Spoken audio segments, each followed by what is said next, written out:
bagi dirimu. Kita berbahasa roh itu untuk mendoakan sesuatu yang melampaui akal budi kita. Sehingga firman yang kita terima dimeteraikan dengan Roh Kudus. Itu tepat tempatnya. Tempat-tempatnya.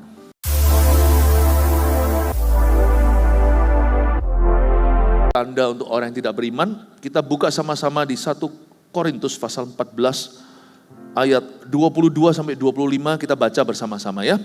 Karena pendek ayatnya kita baca aja. Baca dengan suara keras dalam hitungan ketiga. 1, 2, 3. Karena itu, karunia bahasa roh adalah tanda bukan untuk orang yang beriman, tapi untuk orang yang tidak beriman. Sedangkan karunia untuk bernubuat adalah tanda bukan untuk orang yang tidak beriman, tapi untuk orang yang beriman.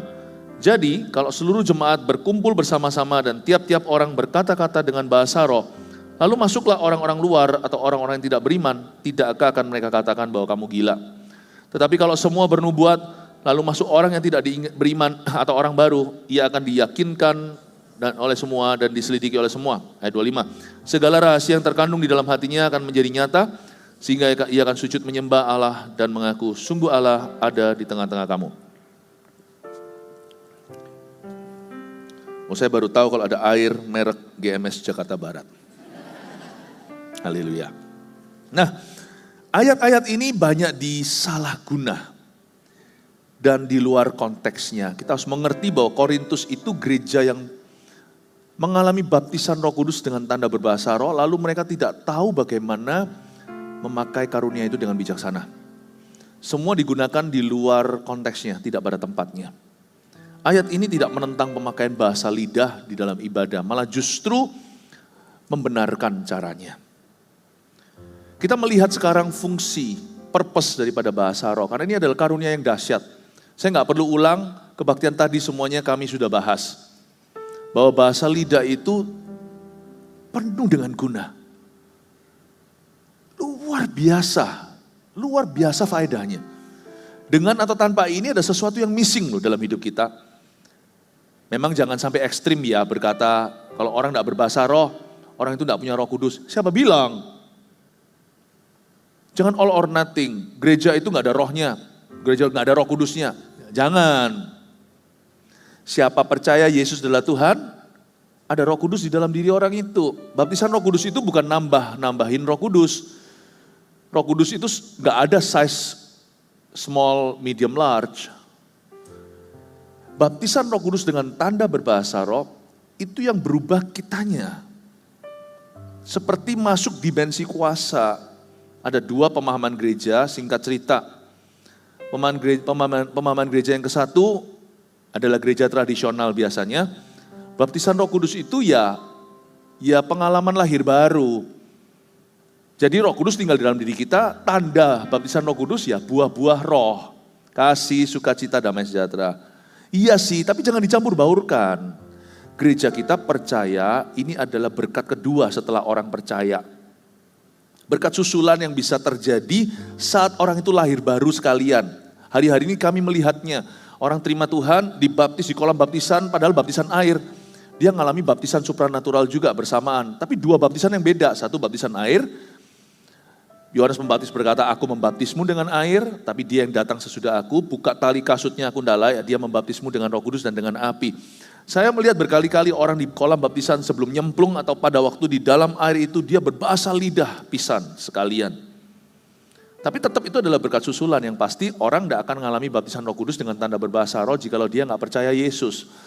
Bisa jadi berkat susulan kejadiannya di lain waktu seperti Samaria, mereka terima Tuhan dulu. Orang lumpuh berjalan, Filipus ke sana, lalu 2 rasul besar Yohanes dan Petrus datang dari gereja pusat. Tumpang tangan mereka kepenuhan Roh Kudus. Efesus juga ada 12 murid Yohanes Pembaptis.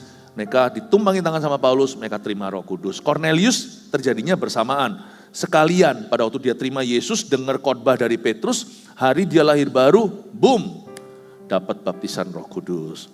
Gak apa-apa sih, gereja dengan gereja bisa beda, tapi ini tidak membuat satu gereja sesat, tidak membuat gereja satunya lagi harus kurang rohani. Enggak sih, enggak apa-apa, karena ini enggak pengaruh keselamatan. Tapi gereja kita percaya, baptisan Roh Kudus itu dengan tanda berbahasa roh. Orang berbahasa roh atau tidak, semua kita tetap harus berbuah-buah Roh Kudus, kasih, sukacita, damai sejahtera. Wong orang berbahasa lidah aja masih bisa jatuh dalam dosa dan amoralitas kok. Karena baptisan Roh Kudus itu tidak membuat kita kebal terhadap dosa. Purpose-nya adalah doa, ini adalah baptisan kuasa. Baptisan Roh Kudus dengan tanda berbahasa roh adalah kuasa doa. Dan kuasa berani bersaksi. Itu fungsi. Jadi nggak membuat satu gereja dengan yang lainnya seharusnya berdebat. Kalau mereka nggak mau, nggak apa-apa, ada gereja yang percaya ini lahir baru, kita percaya ini adalah pemberian Allah. Baptisan ini adalah berkat kedua. Sekali lagi bisa terjadinya sekaligus seperti Cornelius atau bisa terjadinya nanti seperti Efesus. Gereja kita percaya this is a second blessing. Ini nggak pengaruh keselamatan dan ini perbedaan di antara gereja tentang hal ini tidak di level kesesatan. Makanya itu hari ini seharian ini saya jelaskan secara logis bahasa roh itu apa dengan tujuan supaya bukan supaya kita berteologiaria atau berdoktrin-doktrin saja, dengan tujuan supaya Anda bisa menggunakannya dengan tepat. Anda mengerti itu untuk apa dan menjadi berkat. Ya, saya nggak akan bahas lagi, singkat cerita, cuman itu aja pendirian kita. Saya sendiri pun mengalaminya sebagai susulan. Saya terima Tuhan tahun 92, 32 tahun yang lalu. Berapa waktu kemudian saya baru terima kepenuhan Roh Kudus. Bukan berarti saya nambah Roh Kudus, bukan sayanya yang mengalami baptisan kuasa. Dimensi kuasa dibuka.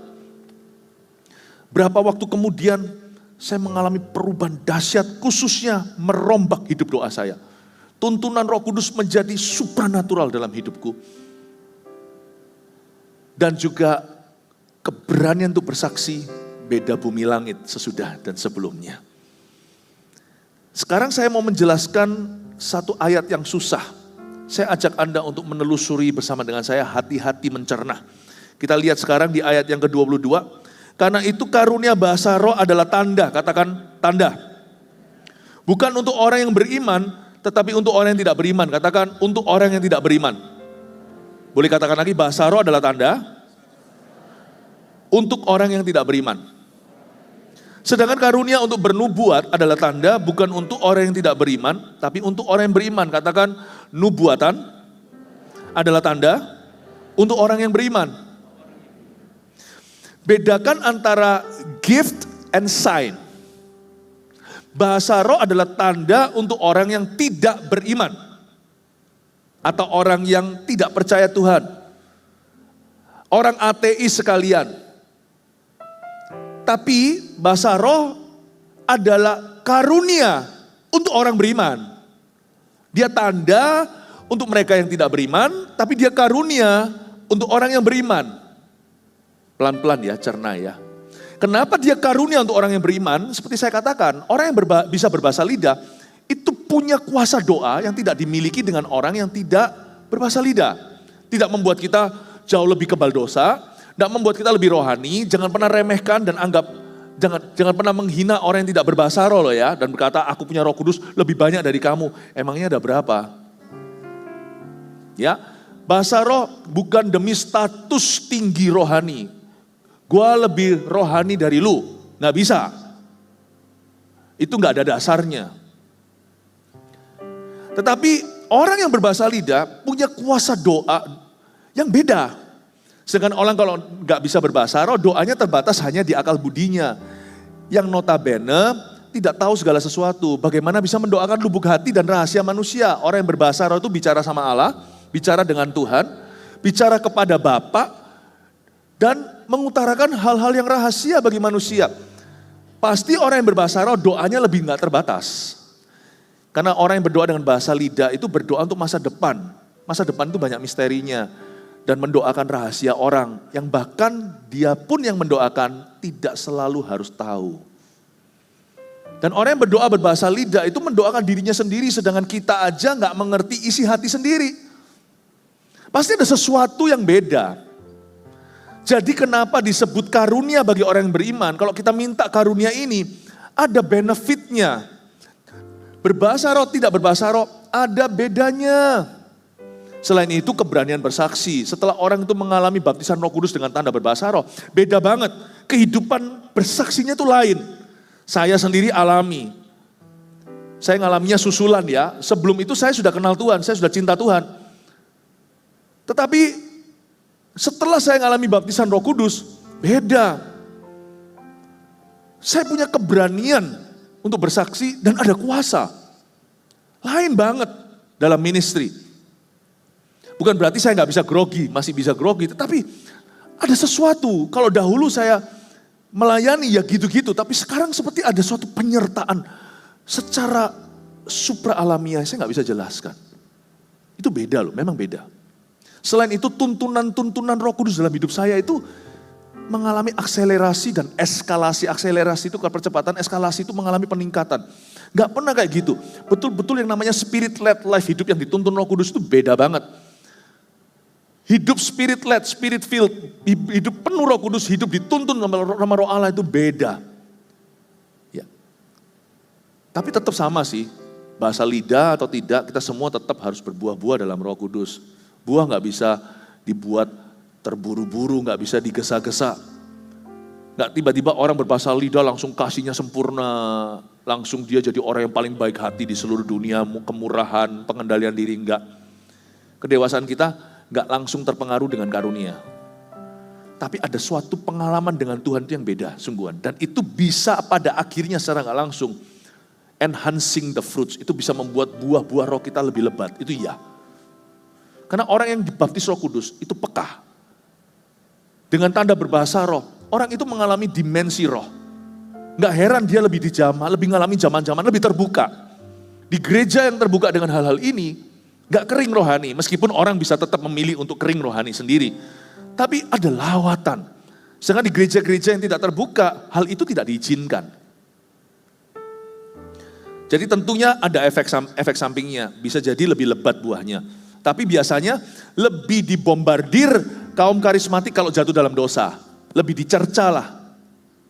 Kenapa? Padahal sebenarnya sama sih. Di gereja manapun tetap ada orang yang jatuh, tetap ada orang yang jahat, tetap ada orang yang gimana. 11-12 lah. Tapi yang karismatik jauh lebih disorot. Kenapa? Karena mereka punya kuasa. Yang satu lebih biasa, jadi gak jadi berita. Sebenarnya yang salah bukan karismata atau bukan kasih karunia, bukan anugerah, bukan power itu sendiri. Itu oknum dan pilihan. Sekarang kita memahami bahwa kalau kita kadang-kadang lebih banyak di luar sana di dunia gereja nih ya, karismatik itu gimana? Nggak tentu juga, nggak tentu. Sebenarnya to be fair, setiap gereja ada, setiap denominasi ada. Nah kalau semua orang bisa jatuh, saya mendingan dipakai Tuhan sekalian gitu loh. Ya jangan jatuh, tapi mendingan saya dipakai Tuhan sekalian. Saya tidak akan menolak kasih karunia Allah, sekalipun masih ada orang yang bisa berbuat salah. Kalau bisa terima semua yang ada dalam kerajaannya, kenapa saya minta setengah?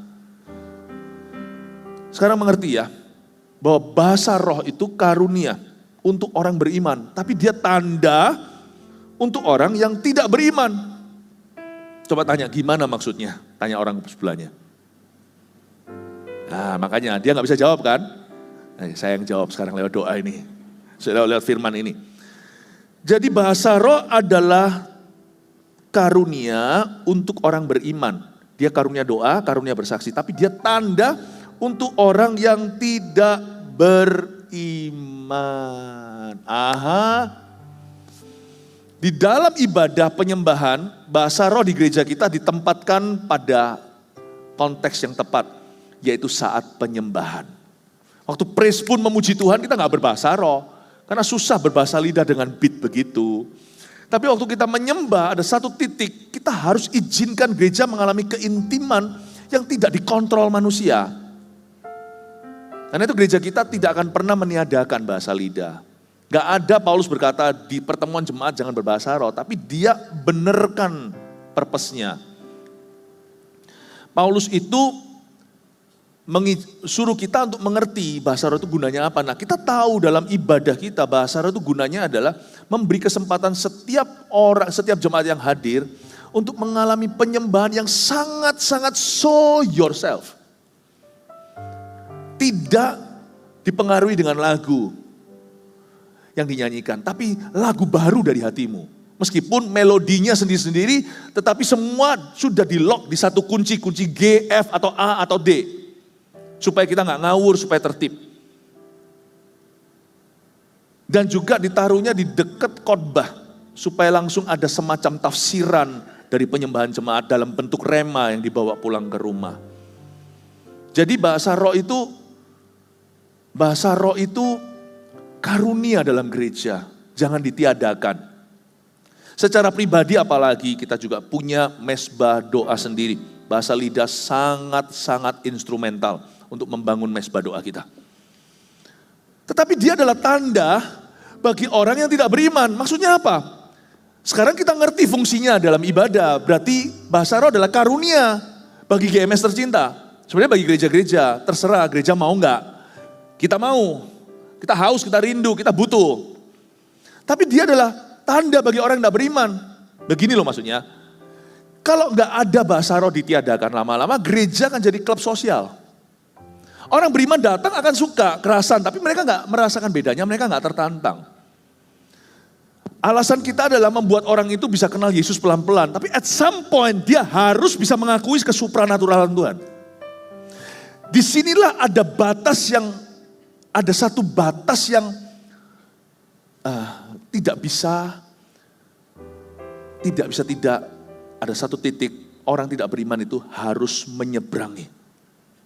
Kalau enggak, nanti orang yang tidak beriman datang ke gereja kita, sekalipun gereja kita makin hari makin modern dan relevan, semua orang bicara bahasa Kristus lah, tapi kalau bisa dibikin lebih mulus, pelan-pelan pun kompromi terjadi, bocor halus.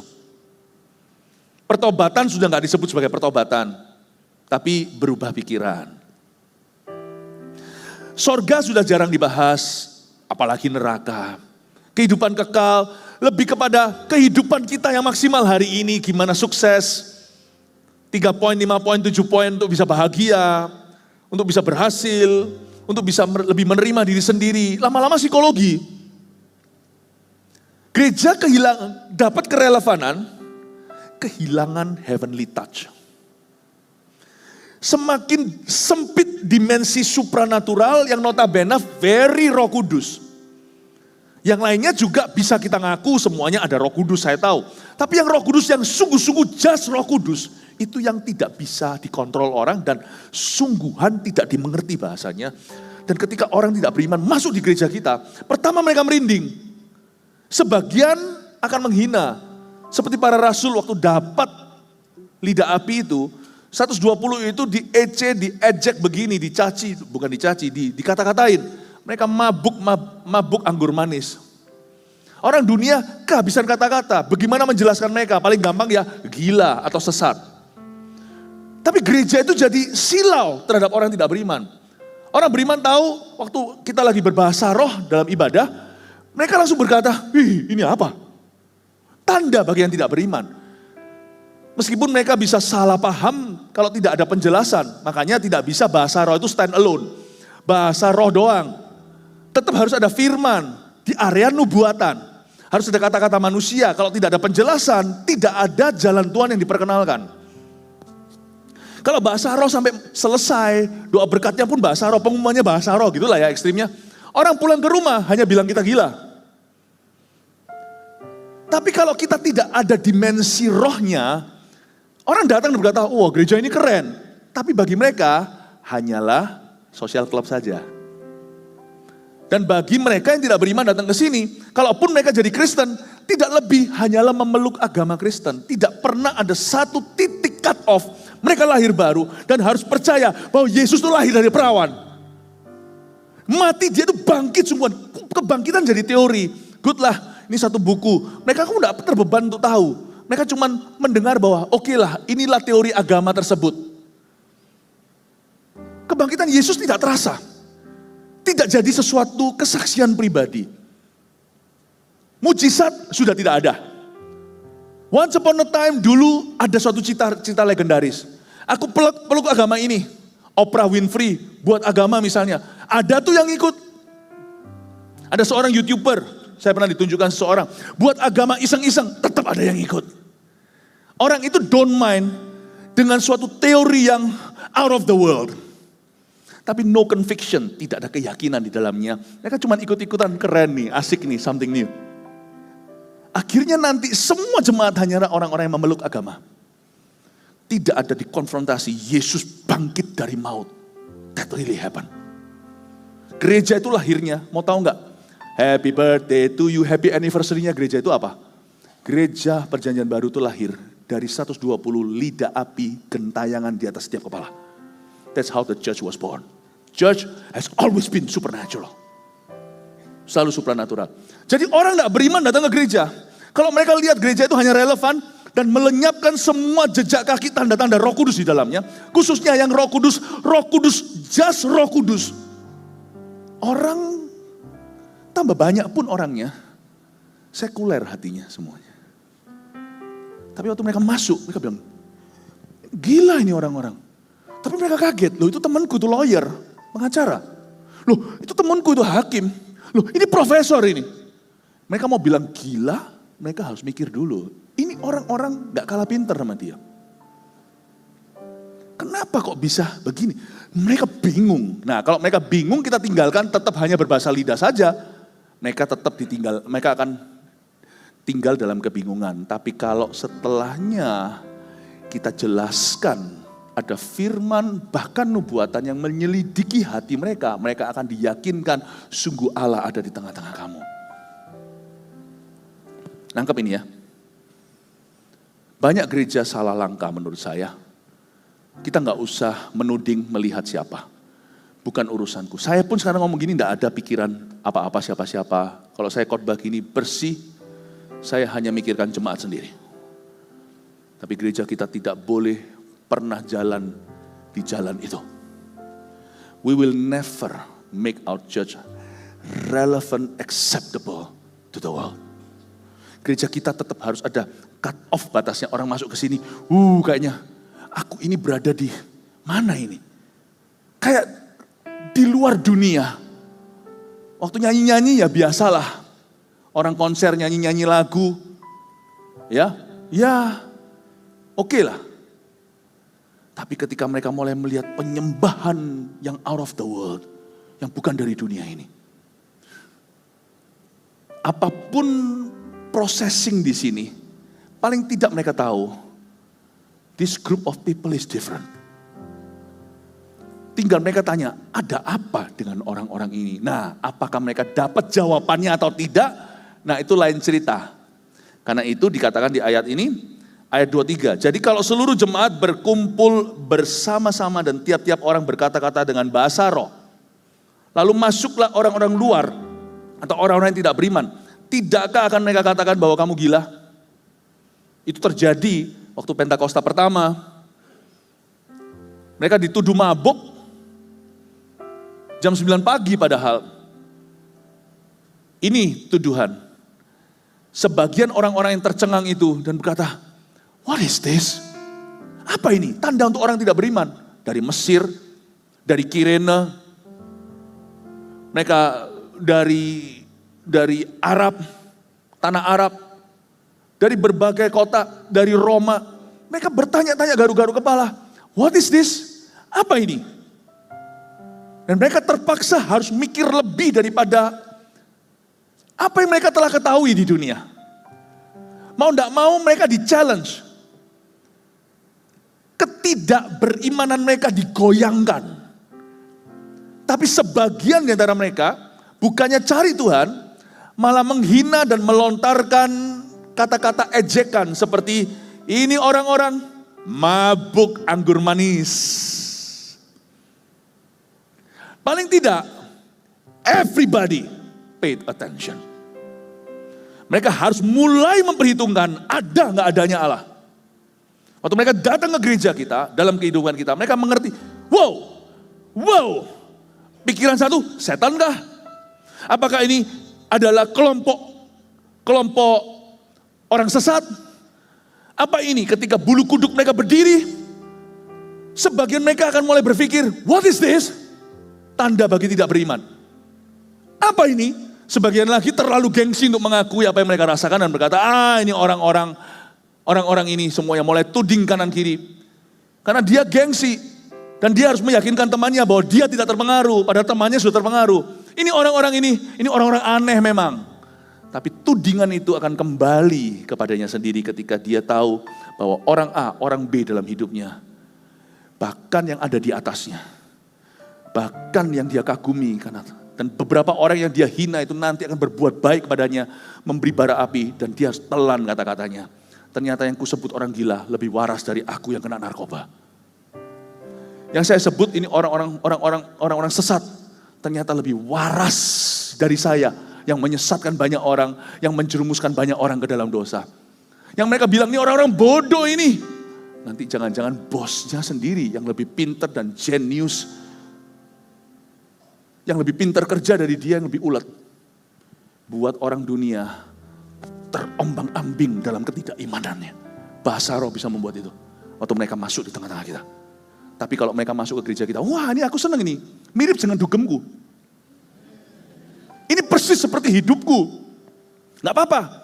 Tidak ada tantangan sama sekali. Tidak ada cubitan. Tidak ada tamparan. Tidak ada templakan. Tidak ada pertanyaan. Tidak ada hantaman ke jiwa mereka yang sudah nyaman dalam dosa. Wow, this is a church. I'm comfortable here. Jangan-jangan setan pun juga comfortable di sana. Setan pun juga nyaman. Bahasa roh itu adalah satu titik di mana orang-orang harus mikir. Jikalau Allah ada, Allah adalah roh. Bagaimana saya menghadapinya? Waktu tadi kita berbahasa roh di sini ya, saya beritahu ya. Orang-orang maju ke depan. Saya melihat di situ ada cleaning service-nya. Cleaning service outsourcing, bukan orang kita sendiri. Beberapa lihat di sana. Mereka matanya gini, yang sebelahnya ketawa. Saya nggak bisa salahkan, karena orang belum beriman. Outsourcing kan kita nggak bisa pilih-pilih kan. Saya berdoa lah, yang cleaning service-nya Anda melihat hari ini. Kalau enggak, dilirik aja kagak. Kalau semuanya jalan dengan normal-normal, semua alamiah, semua seperti agama pada umumnya. Lihat aja nggak sudi. Nothing special, dilewatin. Bersih-bersih. Tidak ada pujian. Dan tidak ada kritikan. Dibicarakan aja. Gak interest kok. Gak tertarik sama sekali. Saya lihat tadi di sebelah situ. Kita berbahasa roh, terima semua. Satu lihat. Satu lagi. Ketawa. Saya gak salahkan. Tapi saya harap gak berhenti di sana. Ini berarti ada sesuatu sudah menarik perhatian mereka. Saya harap dilanjutkan ayatnya. Lihat ayat yang berikutnya. Ayat 24. Tapi kalau kamu semua bernubuat. Lalu masuk orang yang tidak beriman atau orang baru. Ia akan diyakinkan oleh semua dan diselidiki oleh semua. Masuklah dunia firman. Masuklah dunia nubuatan, baik itu firman pengajaran atau firman yang sifatnya hikmat marifat. Maka ia akan diyakinkan oleh semua dan diselidiki oleh semua. Firman itu bermata dua. Kalau ada orang memperkenalkan jalan dengan kata-kata bukan bahasa lidah, tapi dengan kata-kata manusia dan bahasa yang bisa dimengerti orang itu akan mikir loh. Segala rahasia yang terkandung dalam hatinya akan menjadi nyata. Sehingga ia akan sujud menyembah Allah dan mengaku, sungguh Allah ada di tengah-tengah kamu. Hari itu 3.000 orang bertobat. Sekian orang tidak dicatat. Tidak bertobat, tetap menghina dan berkata, lu orang sesat. Kalian semua orang yang mabuk anggur manis. Masih ada orang yang ngece-ngece. Sampai kapanpun tetap akan ada orang yang komentar miring. Tetapi lebih baik kita dikomentari daripada orang ada dan ada kita. Gak ada bedanya. Berapa banyak gereja sekarang terlalu relevan sama dunia. Sampai dunia merasa, this is a good church for me. Gak ada yang ditantang untuk bertobat. Dan mereka juga gak silau sama Tuhan. Mereka bahkan gak melihat cahaya. Mereka melihat, ini yang aku mau. Nyaman buat aku. By the way, di gereja ini Roh Kudus bertata. Apapun kata dunia, mau pro kontra digonjang-ganjingkan. Mendingan orang yang ada di sekeliling kita melihat Tuhan sekalipun mereka tidak menerimanya, daripada mereka tidak melihat Tuhan sama sekali. Gak ada bedanya, ada saya di dalam, ada di dalamnya. Saya kasih 3 poin tapi saya belum selesai. Saya akan jelaskan dengan beberapa ilustrasi lagi. Tanda untuk orang yang tidak beriman. Pertama saya tambahkan, ini gak di sini, saya campurkan dengan pengajaran Paulus lainnya. Di 1 Korintus 12, 1 Korintus di Galatia juga, maksudnya di Galatia. Yang nomor 1 tanda untuk orang yang tidak beriman, number 1. Buah roh melembutkan hati orang yang tidak beriman pada Tuhan. Catat dulu. Buah roh melembutkan hati orang yang tidak beriman. Ya. Nanti saya kembali ya, 2 dulu, nomor 2 dulu. Munculkan dulu ya, multimedia nomor 2. Bahasa roh adalah tanda supranatural untuk mereka yang gak beriman maksudnya, bahwa Allah itu ada. Mereka harus mulai mikir. Waktu di tengah-tengah kita, mereka mulai mikir. Saya pernah sekali mendoakan satu orang lumpuh jalan. Di sekelilingnya ada orang tidak beriman. Mereka mesti mikir. Mereka mau mikir. Mujizat. Tapi anehnya tetap ada orang yang berkata, itu pasti dibayar pura-pura. Ya ampun, mau gimana pun juga ada orang tertentu yang gak bisa diyakinkan. Tapi kalau bahasa roh, berbarengan, itu bulu kuduk berdiri itu. Kita aja biasa karena kita sudah berada di dalamnya. Kalau Anda menyelam air, Anda tidak merasa basah. Tapi orang yang di luar akan basah melihat Anda, kena air Anda. Itu bulu kuduk berdiri semua. Ya. Bahasa roh itu adalah tanda supranatural untuk mereka. Sedangkan bagi kita bukan tanda. Kita di dalamnya, kita sedang menyembah, kita sedang berdoa. Berarti bagi kita itu karunia berkomunikasi. Dan itu karunia untuk bersaksi. Tapi bagi mereka, orang luar yang melihatnya itu tanda. Wow, what is this? Ini orang-orang dari planet mana ini? Apa ini? Wow, gereja kalau nggak ada faktor, wow, dia social club. Lama-lama kering rohani. Lama-lama penambahan orang hanyalah pemeluk agama. Tidak pernah born again, baptized in the Holy Spirit. Mulai hilang kelepasan. Padahal belenggu dosa banyak sekali. Kesembuhan tak terjadi. Lama-lama jadi Christian Scientist. Menjadi ilmu pengetahuan kekristenan. Betapa Roh Kudus jadi semakin hilang. Tahu nggak apa yang menggantikan power? The power of the Holy Spirit atau kuasa dalam gereja itu apa? Anda akan terkejut. Pengganti power itu bukan the power of darkness atau kuasa gelap. Pengganti power itu religion, roh agamawi. Pengganti power dalam gereja, kalau Roh Kudus disingkirkan atau dikucilkan. Mau tahu pengganti power? Positiveness. Positif, positif, positif. Belum positif sih, masa yang kita ajarkan nggak positif? Positif. Tapi itu positif doang, hanya positif saja. Jadi hanya positive thinking akhirnya. Tidak ada power di dalamnya. Pokoknya apa yang nggak make sense, nggak masuk logis, dibuang. Tinggal waktu aja. Semua harus masuk logisnya, termasuk LGBTQ. Tinggal tunggu saatnya tiba, Tuhan pun akhirnya dijadikan teori belaka. Karena satu titik, Tuhan pun Allah Bapa tidak akan masuk akalnya. Tuhan suruh kita menyembah dalam roh dan kebenaran.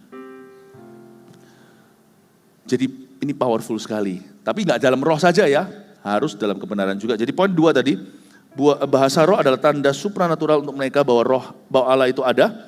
3, ini kuncinya. Masuk orang tidak beriman, dia harus diyakinkan. Dan dia harus diselidiki oleh semua. Kalau kita semua bernubuat, itu bukan berarti berbarengan bernubuat, mau perhatikan siapa. Tapi kalau ada firman sirkulasi di kalangan kelompok orang itu, baik lewat hikmat marifat ataupun lewat pengajaran firman yang jelas, apapun yang dibahas dengan bahasa manusia yang lugas, berakar pada kebenaran bukan hanya pada roh saja, memang ada urapan tapi harus ada komunikasi. Injil harus dikomunikasikan, maka segala rahasia yang terkandung ayat 25 dalam hati orang berdosa atau orang tidak beriman itu akan menjadi nyata, sehingga ia akan sujud menyembah Allah dan mengaku, sungguh Allah ada di tengah-tengah kamu. Itu perjumpaan pribadi dengan Tuhan. Maka yang ketiga, firman dan nubuatan memperkenalkan jalan Tuhan kepada mereka. Bahasa roh tidak boleh stand alone. Dalam sebuah ibadah, bahasa roh itu ditaruh di tengah kalau di ibadah kita. Di worship, nanti di altar call ketika maju kita doa. Tadi saya sudah jelaskan fungsinya, gunanya apa. Kalau kita berdoa pakai bahasa Indonesia biasa aja. Kalau ada 50 orang yang maju, jangankan 55 aja kita nggak tahu isi hati, lubuk hati, pergumulan mereka. Sekalipun yang maju itu orang yang kita kenal pun kita nggak tahu sesungguhnya apa yang akan mengubah hidupnya. Apalagi kalau 500 orang yang maju. Bahasa roh itu membuat Roh Kudus yang take charge. Membuat doa itu jadi tepat. Karena kita nggak tahu, tapi kita terbeban. Dan waktu kita sembahyang berdoa, angkat suara untuk orang-orang maju contohnya. Itu Roh Kudus berdoa lewat gereja ini untuk orang-orang ini. Makanya Anda lihat orang-orang di jamaah itu nggak lepas dari doamu. Waktu kita berbahasa semua orang-orang di jamaah di sini terjadi kelepasan semuanya. Hanya kita nggak tahu satu persatu apa yang sesungguhnya kita doakan. Karena Roh Allah, Roh itu membantu kita dalam kelemahan kita. Sewaktu kita tidak tahu bagaimana berdoa, Roh itu berdoa melalui kita dengan keluhan yang tak terucapkan. Roma 8, dia mendoakan dan Bapa mengerti maksud Roh itu bahwa dia sedang bersyafaat bagi orang-orang kudusnya. Jadi tempatnya tepat, bahasa Roh dipakai untuk penyembahan, worship and intimacy, dan dipakai di akhir pada waktu altar call misalnya atau waktu doa. Nggak perlu altar call, tapi kalau kita mau menutup firman itu, lalu kita ada ministry time atau waktu di mana kita izinkan Roh Kudus mengalir, entah itu altar call bersyafaat untuk seseorang atau bersyafaat bagi dirimu. Kita berbahasa roh itu untuk mendoakan sesuatu yang melampaui akal budi kita, sehingga firman yang kita terima dimeteraikan dengan Roh Kudus. Itu tepat tempatnya. Tempat-tempatnya. Tapi bagi orang tak beriman yang ada di tengah-tengah pertemuan kita dalam gereja yang penuh dengan Roh Kudus dan tidak mengucilkan Roh Allah, orang-orang itu nggak boleh stand alone cuman datang. Bayangin kalau ibadahnya cuman bahasa roh doang. Itu orang pulang berhak untuk berkata ini orang-orang aneh. Tapi pada waktu dia duduk, dia udah merinding dulu. Beberapa mulai pasang kuda-kuda. Beberapa lagi mulai menghina, ini orang aneh-aneh, ini kapan selesai kebaktiannya. Lalu tiba-tiba firman, dia ditemplak, ditusuk sama Roh Kudus. Seperti waktu Petrus berkhotbah, 3.000 orang bertobat. Ketika dia dijelaskan, tiba-tiba mendadak merasa seperti pengkhotbahnya lagi kuliah dia. Padahal ada ribuan orang yang datang, serasa seperti firman-firman yang dibagi itu untuk dirinya. Berkali-kali orang-orang ngomong sama saya, baik itu online program kita seperti saat teduh bersama, atau waktu ibadah, saya rasa seperti Mas Philip ngomong sendiri langsung pada saya. Bukan aku, itu Roh Kudus sudah kental di tempat itu. Sehingga ketika disampaikan firman Tuhan dengan jelas dan lugas, maka rahasia orang itu akan diselidiki oleh firman. Firman-firman yang dia terima seperti rema, lebih tajam daripada CT scan dan MRI manapun juga. Dia akan diyakinkan, diselidiki oleh semua pada titik di mana sebagian di antara mereka, hari itu waktu Petrus berkhotbah 3.000, sebagian di antara mereka, semoga semua akan berkata pada akhirnya, sungguh Allah ada di tengah-tengah kamu. Aku paham ini. Dan hari itu, pada waktu dia berada di tengah-tengah gereja yang kepenuhan Roh Kudus, dia merinding misalnya. Tapi yang membuat dia masuk kerajaan Allah bukan merindingnya. Yang membuat dia masuk dalam kerajaan Tuhan adalah firman. Makanya gereja karismatik kadang-kadang lemah di apa? Pengajaran. Tapi not our church. Justru orang yang penuh Roh Kudus mesti kuat pengajarannya. Karena biasanya tanpa bergantung dengan kuasa Roh Allah, kita hanya dapat pengetahuan dan teori. Tapi kalau ada Roh Tuhan di dalamnya, itu firman jadi hidup. Dan menjadi kedalaman seperti sungai yang gak berhenti sampai tumit kaki, tapi hingga berenang. Harus ada kedalaman. Coba lihat gereja yang tradisional gak terbuka sama karya Roh Kudus, kuat apanya? Teachingnya. Tapi kering rohaninya. Nanti Anda pulang ambil tinta, pen tinta, habisin tintanya, coba tulis di kertas, robek di kertas. Anda tidak bisa menulis apa-apa. Itu loh yang lancip itu loh. Anda tulis coba tanda tangan di sana, robek. Tidak terjadi perubahan hidup, hanya robek. Sehingga nanti ujungnya hanyalah kritik seperti Farisi, marah-marah. Gak ada kehidupan di dalamnya. Tidak ada kehidupan, tidak ada rohnya, seperti tidak ada rohnya. Dari sini kita mengerti sebuah kebenaran yang luar biasa bahwa roh dan kebenaran itu berjalan bersama-sama.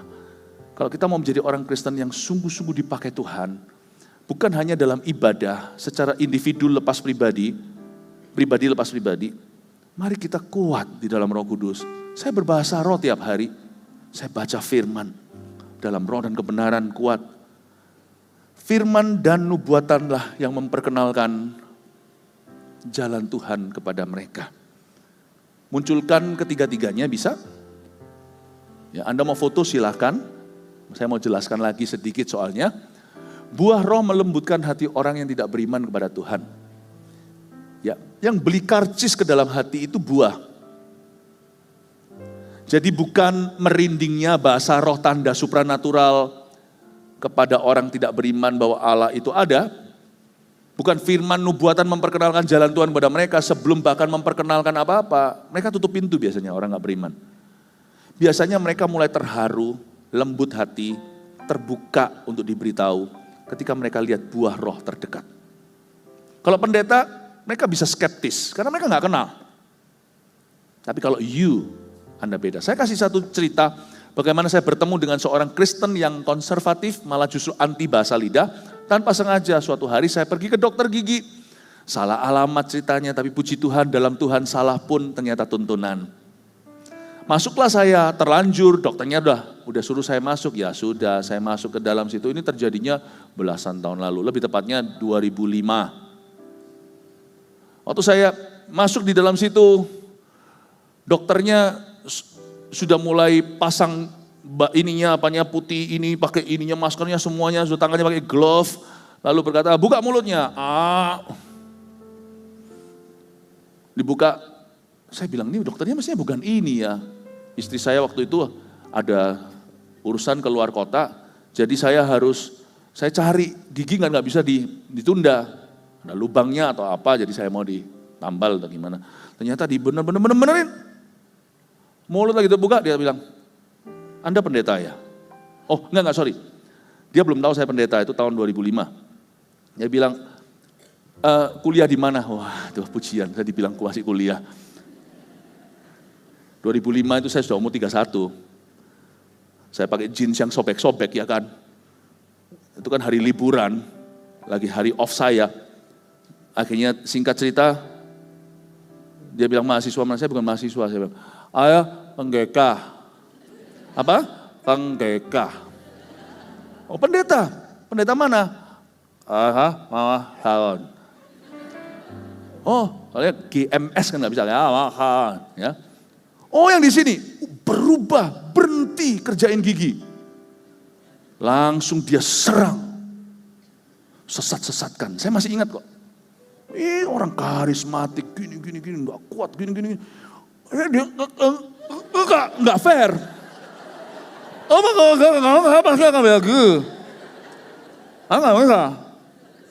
Mau dia marah terus, tapi untungnya dia tetap sambil kerjakan. Saya bilang, Tuhan selamatkan gigiku.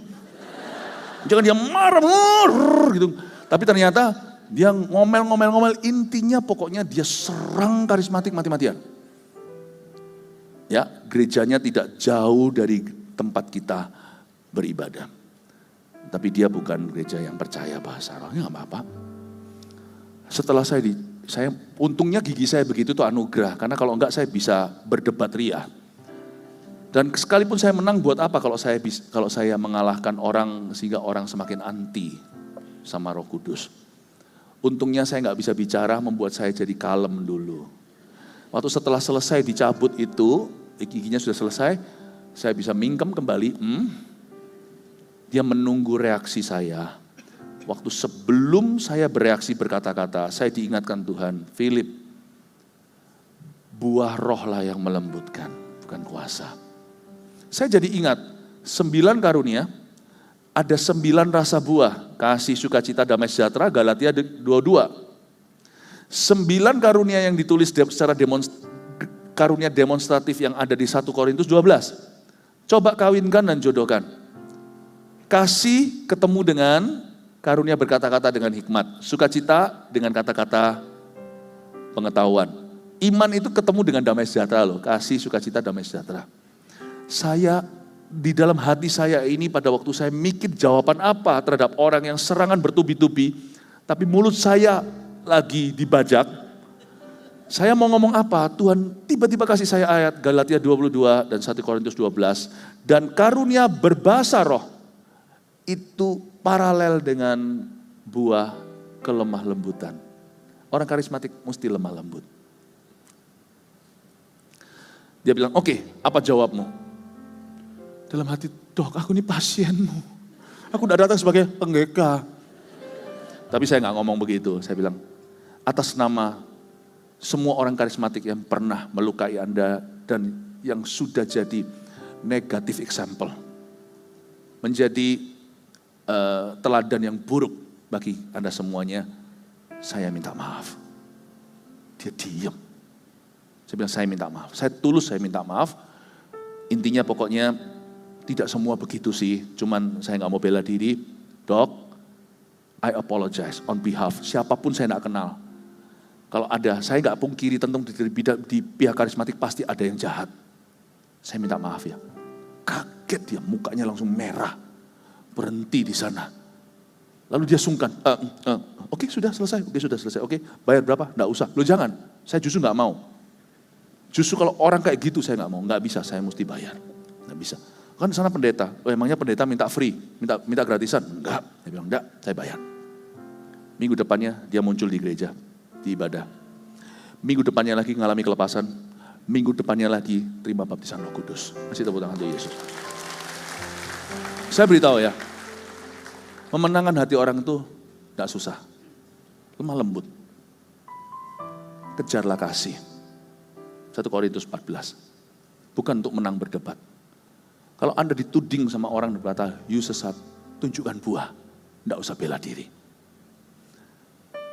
Tulis di sini tadi, buah roh melembutkan. Apa itu? Hati orang yang tidak beriman pada Tuhan. 2, bahasa roh adalah tanda supranatural untuk mereka bahwa Allah itu ada. Sehingga orang tahu, apa ini ya? Mereka mau tidak mau harus cari tahu lebih. Tapi nggak berhenti sampai ke bahasa lidah. Poin ketiga, firman dan nubuatan akan memperkenalkan mereka kepada jalan Tuhan kepada mereka. Akhirnya dokter yang saya sebut tadi itu dalam cerita ini, akhirnya saya utus beberapa hamba-hamba Tuhan untuk bisa melayani, mengkonselingi, dan diperkenalkan jalan Tuhan. Dia nggak perlu kenal Yesus karena dia sudah tahu Yesus. Tapi dijelaskan apa yang terkandung dalam janji Tuhan. Janji Bapa, baptisan Roh Kudus dijelaskan. Dijelaskan pekerjaan-pekerjaan Roh Kudus yang selama ini banyak disembunyikan karena tidak terlalu ditelusuri. Di gereja-gereja tertentu, karya-karya Roh Kudus itu nggak terlalu di-welcome. Nggak terlalu ke situ. Jadi pada waktu dijelaskan ternyata masih ada area-area kegelapan yang harus dibereskan. Dengan orang yang tepat yang saya tugaskan, terjadi pemutusan, melakukan ini dan itu, ternyata ada hal-hal tertentu yang mendukakan hati Tuhan. Selesai. Nanti itu nggak bisa berhenti sampai merindingnya waktu dia datang ke gereja, lihat ini ada sesuatu yang out of the world, sesuatu yang tidak normalnya. Bukan ke sana, bukan hanya buah roh melembutkan. Gong terakhirnya itu nomor 3, harus ada yang bisa menjelaskan. Makanya jangan kita hanya berbahasa roh. Kita harus belajar firman, kita nggak perlu jadi ahli teologi atau ahli Taurat. Tapi kita perlu melengkapi diri kita dengan ayat-ayat dasar. Makanya MSJ itu perlu kalau belum ke situ, My Spiritual Journey 1, kelas-kelas dasar. Jangan hanya cuma beribadah, kami ingin Anda jadi murid dan berguna. Ada perlengkapan karena hanya bisa menjelaskan. Kalau orang tanya apa Yesus satu-satunya jalan, apa jawaban Anda? Ya mungkin ya, lah. Anda harus berkata iya. Karena Yesus berkata akulah jalan, kebenaran, dan hidup. Karena nanti itu ketika orang sudah terbuka, lembutkan hatinya, dan ketika dia sudah dapat tanda supranatural dari Allah bahwa Allah itu ternyata ada, nggak mungkin nggak ada. Kenapa? Orang yang saya hina ini ternyata kok bisa gitu? Mungkin minggu ke-1 dia mengejek kita, tapi minggu kedua dia lihat di masyarakat, ini orang GMS, itu orang GMS, itu orang GMS. Kok bahasa Surabayanya kok genah ya hidupnya ya? Dia malu sendiri. Dia akan dikepung dengan kanan kiri dengan orang-orang itu. Kok waras ya? Orang-orang yang tadi aku hina sama temanku ini, aku malu sekarang untuk ketemu, kita jadi salah tingkah. Kenapa? Karena orang ini barusan menghina, dan baru tahu kalau ternyata di antara orang yang dihina ada orang ini. Orang yang dia sangat kagumi dan idolakan di dunia kerja. Ternyata gak bodoh ya, aku sebut mereka semua orang yang tolol, bodoh. Tapi orang ini seorang yang saya kagumi, ini orang jenius di bidangnya.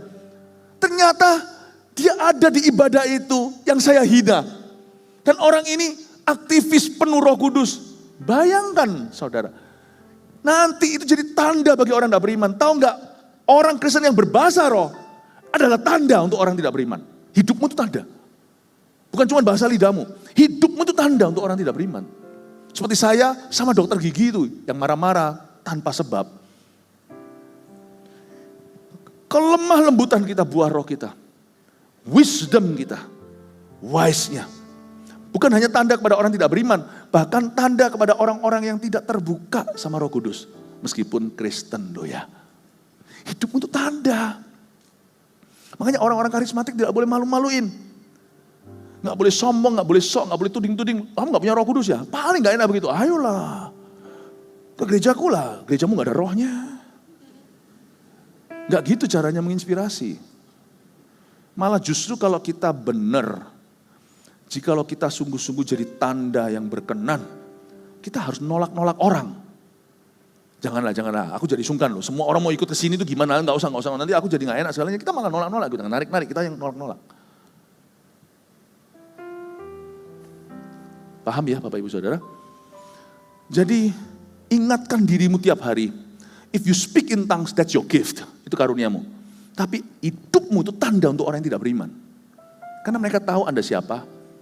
Mereka tahu Anda radikal. Mereka tahu Anda kepenuhan Roh Kudus, Anda penuh Roh Allah. Justru hidupmu adalah tanda. Tahukah Anda berada di posisi kuasa untuk pengaruhi orang? Kalau Anda lembut, orang yang sungkan. Amin Bapak Ibu Saudara. Nah nanti terakhir itu adalah firman nubuatan yang memperkenalkan jalan Tuhan kepada mereka. Itulah sebabnya GMS tidak akan pernah hilangkan tanda Roh Kudus di dalam ibadah kita. Supaya agar gereja kita jadi relevan bagi dunia. Sorry, gereja modernisasi boleh, itu kita lakukan. Buktinya loh sekarang, apakah saya berkhotbah pakai jubahnya orang-orang zaman dulu? Enggak, kita tetap harus mengikuti zaman. Ya, gereja kita tetap harus modernisasi.